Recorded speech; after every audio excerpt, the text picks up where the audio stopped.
A oração, sem dúvida, foi uma das marcas mais características da vida de Jesus. Desde sempre, em todos os momentos, Jesus sempre encontrava um momento para se afastar das demais pessoas, a fim de encontrar a pessoa que realmente importava para ele, o seu Pai. E na relação com o Pai, ele nutria um relacionamento de intimidade, de carinho, que foi realmente muito importante para o decorrer da sua vida e do seu ministério. Logo no início do Evangelho de Lucas, no capítulo 3, verso 21, a gente percebe Jesus orando no momento do seu batismo. E ali, naquele momento tão singular, aconteceu algo muito importante. Enquanto Jesus orava, o céu se abriu, diz o texto bíblico. E então veio uma voz do céu que dizia: você, Jesus, é o meu Filho amado em quem eu tenho todo o prazer e toda a alegria. Jesus aprendeu naquela ocasião, durante um momento de oração, a construir a sua identidade a partir da voz que ele tinha ouvido do Pai, e a ser liberto da tentação de construir a identidade dele a partir do que ele fazia, das suas obras, dos seus milagres, daquilo que ele faria, da sua performance. A mesma coisa deve ser feita por nós. Nós devemos construir a nossa identidade a partir do que Deus pensa a nosso respeito. Em Lucas capítulo 5, verso 16, nós percebemos Jesus orando num outro momento, já no epicentro do seu momento de popularidade, quando todo mundo largava os seus afazeres para ouvi-lo, para perceber as suas curas, milagres acontecendo. Ele foi tomado por uma multidão tão grande que foi forçado a entrar dentro de um barco, continuar a mensagem, mas no final da mensagem ele disse: agora, meus discípulos, por favor, me ajudem a remar para o outro lado da margem do rio. E eles não entenderam muito bem aquela coisa, porque normalmente o artista está onde o povo está. A questão é que Jesus não era um artista. Ele queria ter um tempo a sós com o Pai. Então ele remou para longe da popularidade, do barulho, das vozes, da gritaria, da empolgação, simplesmente para silenciar o coração e alinhar interiormente o seu coração para seguir adiante. Em Lucas capítulo 6, de 12 a 16, a gente percebe Jesus também orando antes de escolher os seus discípulos, aqueles homens mais próximos que iam conviver com ele. Isso era muito importante. Jesus orava na hora de escolher as pessoas que iam caminhar com ele. Se nós fizéssemos a mesma coisa, nós nos livraríamos de muito enrosco por aí. Se nós orássemos antes de conseguir uma namorada, antes de escolher uma esposa, um marido, se nós orássemos antes de bater o martelo em quem seria o nosso sócio, puxa vida, quantos problemas a gente não livraria. Jesus orava buscando sempre sensibilidade para seguir adiante. Em Lucas capítulo 6, Jesus também aparece orando num momento de bastante dificuldade. Ele tinha sido rejeitado em 3 cidades: Corazim, Betsaida e Cafarnaum. E você que já foi rejeitado de alguma forma por alguma pessoa, por algum grupo, sabe das dores da rejeição. Por conta da passagem por essas 3 cidades, Jesus precisou buscar um lugar tranquilo para orar, buscar a Deus, alinhar o seu coração e permanecer tranquilo interiormente.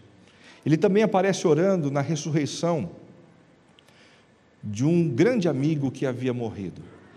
Ele foi chamado às pressas. Quando ele chegou, ele percebeu Lázaro morto, mas ele disse: Lázaro dorme, não se preocupem.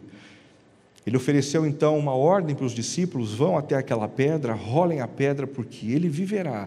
E enquanto os discípulos caminhavam na direção daquela pedra que fechava o sepulcro, Jesus orou, agradecendo ao Pai pelo poder que seria manifestado naquele momento de trazer um homem da morte para a vida. Certa vez alguém já disse que muita oração propõe muito poder, pouca oração propõe pouco poder. Talvez a gente veja pouco do extraordinário de Deus acontecendo porque a gente é muito passivo no que significa ou no que se refere à oração. A gente normalmente confia mais na nossa experiência, a gente normalmente confia mais no nosso know-how, mais nos nossos amigos, nas pessoas que nos cercam, e nós perdemos a oportunidade de clamar e perceber a manifestação inquestionável de Deus na nossa vida. Uma das orações mais significativas de Jesus acontece no momento da última ceia, momento muito próximo da sua morte na cruz. Aquele momento foi muito crucial. E nessa oração, Jesus orou em 3 direções. Na primeira parte, ele intercede por si mesmo, pela sua vida, pelo seu interior, pelos passos que ele daria. Na segunda oração, ele intercede pelos seus discípulos. E na terceira parte dessa oração, ele intercede por aqueles que ainda crerão no nome dele.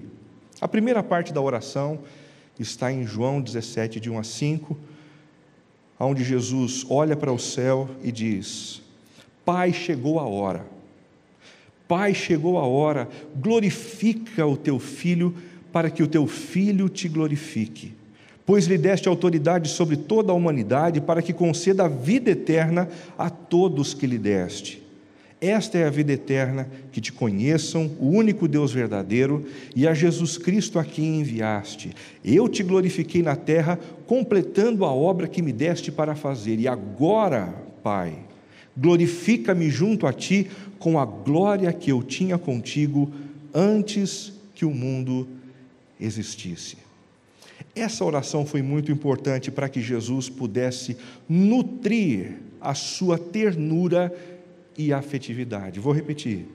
Essa oração de Jesus, esse primeiro conversar com o Pai, foi importante para que Jesus pudesse nutrir a sua ternura e a sua afetividade. Como eu disse há pouco, Jesus estava num dos momentos mais duros e difíceis, cercado por discípulos que iriam traí-lo, negá-lo e abandoná-lo, prestes a ser preso, tendo a sua liberdade subtraída, na iminência de enfrentar um julgamento absolutamente injusto e a poucos dias de ser preso, crucificado e morto por soldados romanos, os maiores especialistas em tortura e na crucificação de pessoas que eram consideradas pessoas bandidas dentro da sociedade. A gente pode perceber que esse era um momento bastante propício para que Jesus desenvolvesse amargura no coração, amargura na relação com Deus. Como é que o Senhor permitiu, meu Pai, que isso acontecesse comigo? Se o Senhor disse que me amava, por que permitiu uma situação tão dura assim? Jesus também poderia agir com explosividade, virando o escapamento para o rosto das pessoas que estavam por perto e descontando neles a sua pressão, a sua dor. Mas não foi exatamente isso que ele fez, não. Pelo contrário, quando as pessoas mais brigavam com ele no momento da cruz, ele olhava para o céu e dizia: Pai, perdoa-lhes, pois eles não sabem o que fazem. Jesus também poderia ser, ou ver o vitimismo crescendo dentro dele, e olhando com complacência e dó para si mesmo. Não foi nada disso que aconteceu, por conta da oração.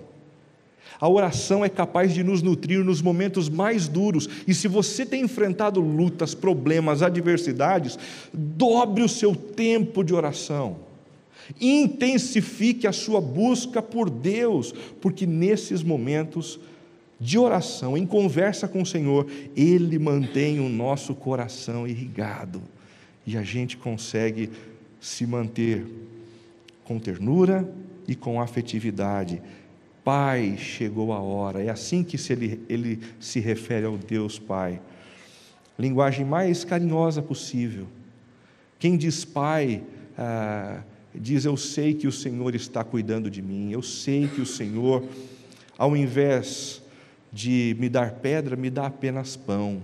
O Senhor está no controle de todas as coisas. Ele mesmo se intitula como filho nessa oração, no versículo 1. Eu sou o teu filho e eu preciso confiar no que o Senhor está fazendo.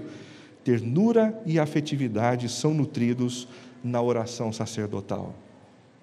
Essa oração também é importante porque ajuda Jesus a prosseguir com a sua tarefa e a sua missão. O versículo 5 diz: "E agora, Pai, glorifica-me junto a Ti com a glória que eu tinha contigo antes que o mundo existisse." Talvez algumas pessoas desavisadas, percebendo Jesus, orando para o Pai e dizendo: "Pai, me glorifique", pensem que Jesus estava pedindo, na verdade, uma intervenção de Deus, dizendo: "Chega da palhaçada aqui. Chega com essa palhaçada, porque ninguém vai encostar um dedo em Jesus, Ele é o meu Filho amado, Ele é um ser divino, vocês vão todos se dar mal, eu vou cuidar do meu único filho." Mas não era isso que Ele estava pedindo.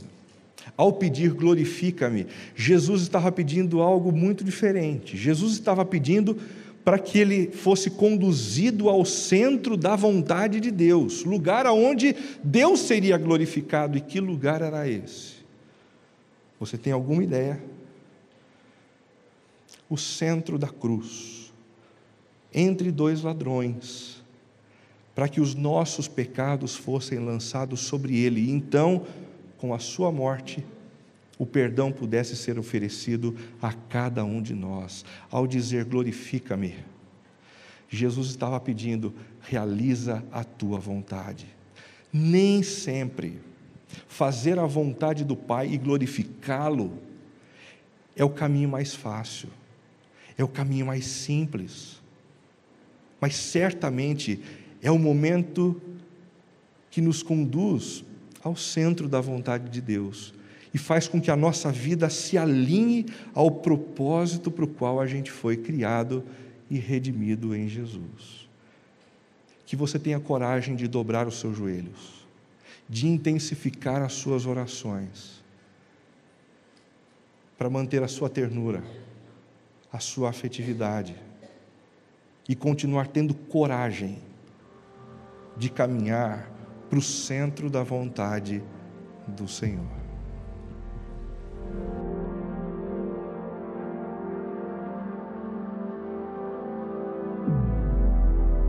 Nós, seguindo essa oração que Jesus Cristo fez, na segunda parte da oração, a partir do versículo 6, que eu gostaria de ler com vocês, o texto diz, Jesus orando: "Eu revelei teu nome àqueles que no mundo me deste. Eles eram teus, tu os deste a mim, e eles têm guardado a tua palavra. Agora eles sabem que tudo que me deste vem de ti, pois eu lhes transmiti as palavras que me deste e eles as aceitaram. Eles reconheceram de fato que eu vim de ti e creram que me enviaste. Eu rogo por eles, não estou rogando pelo mundo todo, mas por aqueles que me deste, pois são teus. Tudo que tenho é teu, e tudo que tens é meu, e eu tenho sido glorificado por meio deles. Não ficarei mais no mundo, mas eles ainda estão no mundo. Eu vou para ti, Pai. Pai Santo, protege-os em teu nome, o nome que me deste, para que sejam um, assim como nós somos um. Enquanto estava com eles, eu os protegi e os guardei pelo nome que me deste. Nenhum deles se perdeu, a não ser aquele que estava destinado à perdição, para que se cumprisse a Escritura. Agora eu vou para ti, mas eu digo estas coisas enquanto ainda estou no mundo, para que eles tenham a plenitude da minha alegria. Eu dei-lhes a tua palavra, e o mundo os odiou, pois eles não são do mundo, como eu também não sou do mundo. Não rogo que os tires do mundo, mas que os protejas do maligno. Eles não são do mundo, como eu também não sou do mundo. Santifica-os na verdade, a tua palavra é a verdade. E assim como me enviaste ao mundo, eu também os enviei ao mundo. E em favor deles eu me santifico, para que também eles sejam santificados pela verdade. Nesse longo trecho, Jesus Cristo está falando sobre duas realidades. Ele repete em vários momentos essas duas realidades espirituais, existenciais, subjetivas, verdades que nós não pegamos e não controlamos a partir dos mecanismos físicos e nem lógicos, verdades e realidades que nós não enxergamos naturalmente e que definem e determinam tudo aquilo que acontece na nossa vida. Ele fala aqui repetidamente sobre o mundo e a palavra. Se você foi bem atento enquanto lia esse texto, você percebeu isso. O tempo inteiro ele está repetindo o mundo e a palavra. Eles não são do mundo, eles estão no mundo, proteja-os no mundo. Eles receberam a minha palavra, eles aceitaram a minha palavra os santifica, a minha palavra é a verdade. Essas duas realidades que são profundamente importantes e que estão perpassando todas as nossas relações, toda a maneira como nós enxergamos a vida. É isso que Jesus Cristo descreve aqui. Ele fala do mundo, e o mundo é um sistema de valores. O mundo é uma ambiência que nos rodeia, o mundo é uma atmosfera de compreensão e cultura, o mundo é um mecanismo que funciona e nos faz funcionar para que as nossas ações humanas, sociais, familiares, morais e religiosas aconteçam. O mundo é uma realidade espiritual que nos indica caminhos a respeito do que nós devemos desejar, do que nós devemos sonhar em ter. O mundo é um mecanismo que forja, que forma o nosso jeito de pensar e valorizar a vida. O mundo projeta o nosso olhar sobre as realidades e nos faz dar valor às coisas. É por causa desse sistema que nós determinamos o que é belo, o que tem valor, o que queremos investir, nossa vida, nosso tempo, nossos recursos. Esse é o sistema que existe ao nosso redor, que Jesus Cristo chama de mundo, dominado por outras fontes e outras realidades que não a sua palavra. Jesus Cristo vai falar que nós estamos no mundo, mas não somos do mundo, e por isso ele ora ao Pai pedindo que o Pai nos proteja nessa relação. O mundo é essa realidade toda que nos tenta desviar daquela humanidade que Deus pretende construir em nós a partir de Jesus Cristo, a sua imagem. Esse mundo, esse sistema nos oprime, nos limita, nos engessa. E a despeito de tudo isso, a oração de Jesus não é para que Deus nos tire do mundo, pelo contrário, ele diz: eu não quero isso, eu não quero pedir que o Senhor os tire. Eles têm que permanecer no mundo, eles têm que viver a vida como ela é, eles têm que sair e continuar trabalhando onde trabalham, eles têm que continuar se relacionando com as pessoas difíceis, eles têm que continuar com os desafios que eles têm. Não há no Evangelho de Jesus uma proposta de fuga da realidade. Toda vez que uma mensagem, uma construção teológica, que uma estrutura religiosa propõe ao homem uma maneira de escapar da vida, ela está sendo desobediente ao que o próprio Evangelho determina, o que Jesus espera. Jesus não espera que eu e você larguemos nossa vida, deixemos tudo que temos de desafio real e justo para nos internarmos numa experiência religiosa transcendental. O Evangelho é vivido no chão da vida, na experiência real. Não tire-os de lá. Talvez alguns de nós tenhamos vindo essa noite aqui pedindo a Deus que nos liberte de algumas coisas, e claro, obviamente, que se são realidades pecaminosas que nos destroem, que Deus responda a essa oração e liberte-nos. Mas se são desafios da vida, como ganhar o seu dinheiro honestamente e sustentar a sua família, como viver um relacionamento saudável dentro da sua própria casa com o seu cônjuge e com seus filhos, como manter-se obediente aos princípios e valores eternos e humanitários num mundo corrompido, se são esses os desafios e isso nos cansa, isso nos pesa, o que a oração de Jesus veio falar para mim e para você essa noite é: Deus não vai tirar você de lá, porque é lá que Ele quer você. É lá. Sabe aquele ambiente, aquele lugar onde você olha para a situação e diz: é tão difícil ser cristão aqui? É lá que Ele quer você. Eu os envio ao mundo como o Senhor me enviou ao mundo, em missão. É lá que Ele nos quer. É na fila do banco, na hora da tristeza, da dificuldade, do problema e do cansaço que o Evangelho tem que funcionar, não aqui enquanto cantamos louvores. É no silêncio que já dura meses e anos no relacionamento conjugal que o Evangelho tem que falar e se expressar, não aqui enquanto eu prego um sermão, somente, e nem principalmente. É no mundo. Mas eu peço que o Senhor os proteja do mundo, para que o mundo não entre neles. Livra-os do maligno. Porque a oração de Jesus não é e não poderia ser: evite que eles sofram no mundo. Jesus não está orando para que você não fique desempregado, Jesus não está orando para que você não fique doente, Jesus não está orando para que você não tenha relacionamentos difíceis. O que Jesus está dizendo é: enquanto eles estiverem no mundo, vivendo todas as adversidades desta vida, proteja-os do maligno.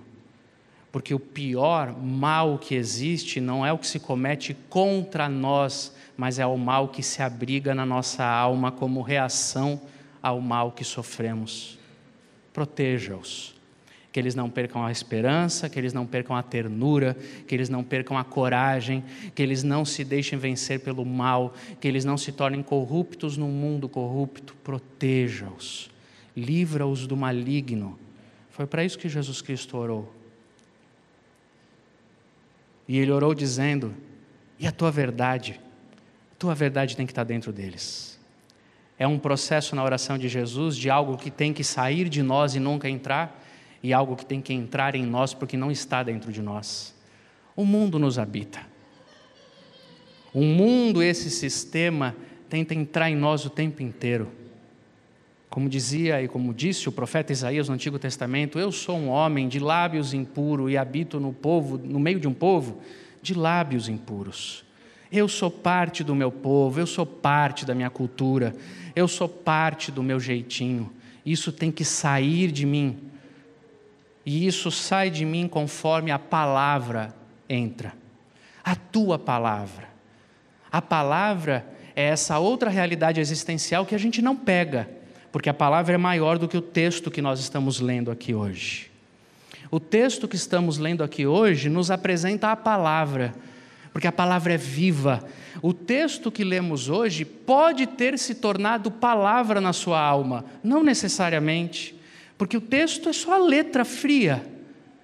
A palavra é quando o texto entra na alma e começa a descortinar os ambientes escuros da nossa alma, começa a invadir os quartos fechados, os baús do nosso coração, começa a trazer luz e verdade para dentro de nós, e nós começamos a olhar para nós com a consciência verdadeira, e aquilo vai nos libertando, vai mudando o nosso olhar, vai mudando a nossa disposição, e a palavra vai nos transformando de dentro para fora. Quando o texto se torna palavra em nós, aí acontecem aquelas realidades, aqueles fenômenos que a gente diz: eu não sei como explicar o que aconteceu comigo, mas eu mudei. Eu tinha uma tendência extremamente violenta e agressiva na minha reação, e eu estou me sentindo controlado. Eu sei o que era viver em angústia, desespero, e agora também eu sei o que é viver em paz. É a palavra produzindo em nós aquilo que somente ela pode produzir. Nenhuma domesticação de comportamento pode fazer isso, somente a palavra viva de Jesus. Quanto mais da palavra há em nós, menos do mundo há em nós, e assim nós vamos sendo protegidos, como Jesus orou e pediu ao Pai. A melhor maneira de a gente enfrentar esse mundo e essa vida não é de peito aberto achando que somos fortes, mas é de joelhos dobrados e com a palavra no coração. Só tem esse jeito da gente enfrentar o mundo. E nós vamos enfrentar o mundo daqui a pouco, hoje à noite, amanhã cedo, essa semana. Que o mundo não seja a ambiência da nossa alma, mas seja o nosso enfrentamento de fé e esperança no Evangelho e na palavra do Senhor. E que Deus continue nos falando através da sua oração essa noite. Deus nos abençoe.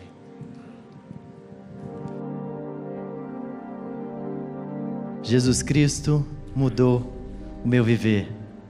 Nós, quando cantamos isso, estamos testemunhando a respeito do que Deus está fazendo na nossa vida, na nossa história, na nossa família. Isso é resposta da própria oração de Jesus que nós estamos estudando nessa noite. E para concluir esse bloco, nós vamos para o final do texto perceber que Jesus orou especificamente por nós que estamos aqui hoje. Veja o que o texto diz a partir do verso 20. Minha oração não é apenas por eles, aqueles discípulos da época de Jesus. Rogo também por aqueles que crerão em mim por meio da mensagem deles, para que todos sejam um, Pai, como tu estás em mim e eu em ti, que eles também estejam em nós, para que o mundo creia que tu me enviaste. Jesus ora por mim e por você. Ele ora para que a mensagem seja pregada, proclamada por aqueles discípulos que ele treinou, que ele ensinou, que ele discipulou, para que eles sejam fiéis na transmissão dessa palavra. E ele ora pedindo ao Pai que essa palavra chegue. Essa palavra chegou, e é por isso que nós estamos aqui. A transmissão da mensagem caminhou por milênios até nós, fruto da intercessão de Jesus, o Deus Filho que se preocupa com você e comigo. Quando você canta, quando eu canto que Jesus Cristo mudou meu viver, tem a ver com essa intencionalidade do próprio Deus em vir ao nosso encontro, de vir nos resgatar por meio de Jesus. É isso que nós estamos celebrando aqui nessa noite, com essa mesa linda, maravilhosa, mesa de festa, de alegria, porque a vitória de Jesus sobre a morte, sobre o pecado, um amor sacrificial que se entrega em nosso lugar e que faz o plano resgatador se tornar uma realidade para a nossa vida. Jesus ora dizendo: dei-lhes a glória que me deste, para que eles sejam um, assim como nós somos um, eu neles e tu em mim, que eles sejam levados à plena unidade, para que o mundo saiba que tu me enviaste e os amaste como igualmente me amaste. Jesus fala da glória que ele reparte com a gente, a glória de Deus, uma coisa que não podemos compreender plenamente, mas esperamos visualizar plenamente na eternidade. Ele fala: eu reparto essa glória, para que eles possam usufruir das bênçãos, para que eles possam caminhar comigo, para que eles sejam um comigo, Pai, como eu sou um com o Pai, com o Senhor. Ele pede, ele roga ao Pai que nos dê a capacidade de mantermos a unidade do corpo de Cristo. Nós, comunidade cristã reunida aqui no Campolim, somos parte desse corpo, e Jesus está pedindo: não permita, Pai, que eles se desfaçam, não permita, Pai, que eles briguem por bobeira, não permita que eles se estranhem e permaneçam assim, se estranhando. Nós temos histórias diferentes, culturas familiares diferentes, personalidades diferentes, e quando a gente se reúne num espaço como esse, seja aos domingos ou seja durante a semana, quando a gente está servindo, preparando o que vai acontecer no final de semana, faíscas podem sair, elas vão sair, e é nesse momento que a oração de Jesus prevalece sobre o mal que tenta nos tragar. Ele diz que eles mantenham a unidade, a plena unidade, para que o mundo saiba que tu me enviaste e os amaste como igualmente me amaste. Jesus não quer que a gente seja comunidade para ser um clube quentinho e gostoso, ou fresquinho nos dias quentes, com ar-condicionado gostoso.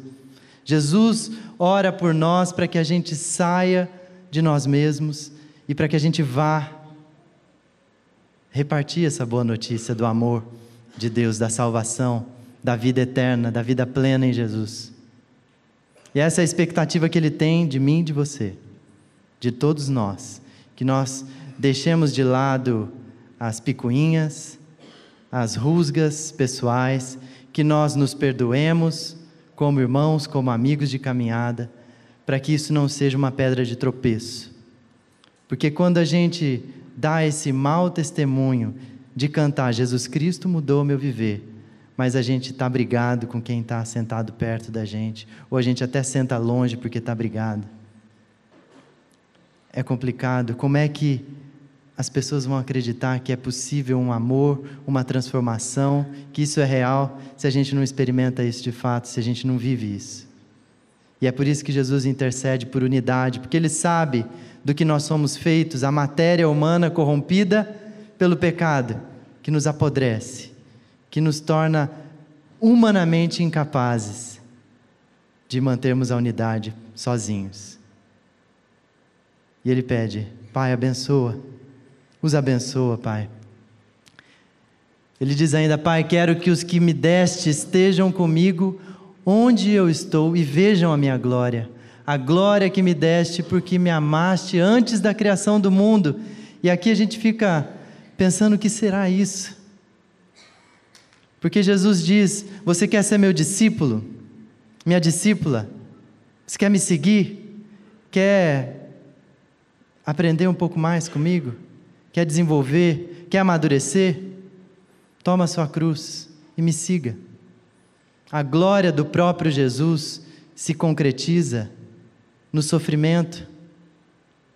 Quando Ele glorifica ao Pai por meio do seu sofrimento, o seu sofrimento traz glória e a concretização do poder de Deus que se aperfeiçoa ali na cruz, mostrando que Ele assume a forma humana. Jesus deixa a sua glória de Deus, Ele desce do trono e entra na história para que a gente pudesse ter uma chance, para que a gente pudesse ser resgatado.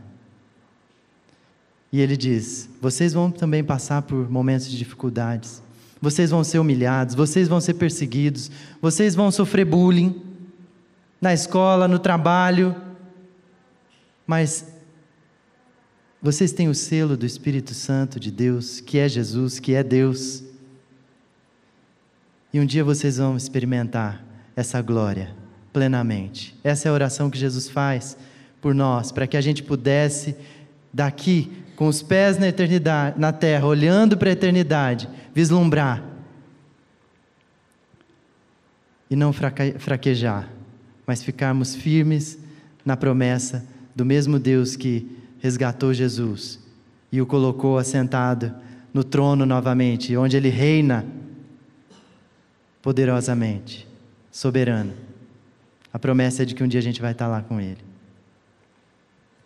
Jesus quer que a gente amadureça, que a gente cresça espiritualmente, que a gente se desenvolva, que a gente pare de querer usar a oração como se Jesus fosse um gênio da lâmpada. Quando a gente é criança, a gente adora esse tipo de fantasia, a gente pensa depois que Jesus se torna aquilo que a gente sonhava ter, que era uma lâmpada mágica. E aí a gente está com um desejo, a gente esfrega as mãos e ora e fala: Jesus, eu quero isso, e acha que Ele vai nos atender dessa maneira. Tão pequenos às vezes os nossos pedidos, a nossa conversa tão infantil, incapaz de olhar para fora, para os lados e de perceber que o que Deus está querendo fazer é muito mais do que o meu projeto pessoal, o meu projeto acadêmico, o meu projeto profissional, a minha carreira. Aliás, uma dica para nós é que se o nosso projeto de vida não está conectado, alinhado ao que Deus quer fazer, é melhor a gente jogar esse projeto fora e colocar diante de Deus, como o Renato acabou de falar aqui anteriormente, o nosso coração diante dEle, para que Ele refaça os nossos planos, para que Ele molde o nosso coração. Para isso a gente precisa de conexão constante com esse Deus, que se interessa por nós, que está atento. Jesus orou por você, orou por mim. Que coisa gostosa. Eu não sei se você já se pegou pensando nisso, mas quantas vezes, num momento de solidão, de dor, de sofrimento, tudo que eu queria era que Jesus estivesse orando ali por mim. E Ele orou. Ele já tinha orado por você e por mim. Ele já sabia o que a gente ia precisar.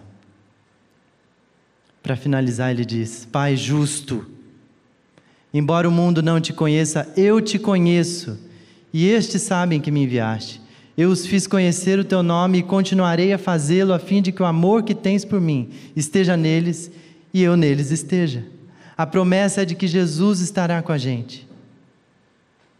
Enquanto a gente estiver caminhando, realizando o que Ele mandou a gente fazer, vão, repartam esse amor. Amem o pobre, amem o rico, amem o corrupto, amem aquele que faz bullying com você, amem aquele que tentou, que conseguiu passar a rasteira em você. Perdoe, amem, se perdoem, se amem, juntem-se, porque juntos nós somos fortes. Um reino dividido não sobrevive. Como nós podemos falar dessa nova realidade do reino de Deus, dessa nova cosmovisão, desse novo estilo de vida se nós não vivermos? Jesus está dizendo: vocês vão viver isso quando vocês estiverem ligados a mim, porque eu estou ligado ao Pai. Se vocês estiverem ligados a mim, estarão ligados ao Pai e vão conseguir realizar essa grande missão que eu delego a vocês a partir de agora. Pensa nisso, conversa com Jesus agora. Eu não sei como está o seu coração, o que te trouxe aqui, como é que você chegou aqui, mas reavalie a sua caminhada, o seu relacionamento com o próprio Deus. O caminho é a oração, para a reconexão, para enxergar aquilo que a gente não consegue ver sozinho, para quebrar aquele coração endurecido, para fazer tudo novo, de novo. Aproveita esse tempo para ter um momento de oração com Deus. Feche seus olhos, converse com Ele.